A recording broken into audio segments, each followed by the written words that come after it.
Ang pagkuha ng blood pressure ay isang importanteng health procedure na ginagawa sa isang health facility.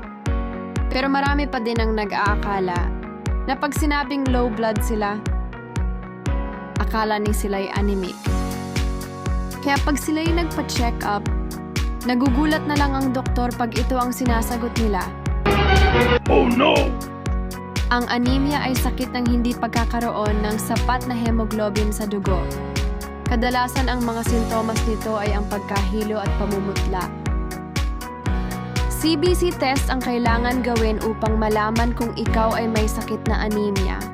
Ngayon, meron ng PhilHealth Consulta Package, kaya magpakonsulta na kayo sa inyong healthcare facility. Stay healthy, everyone!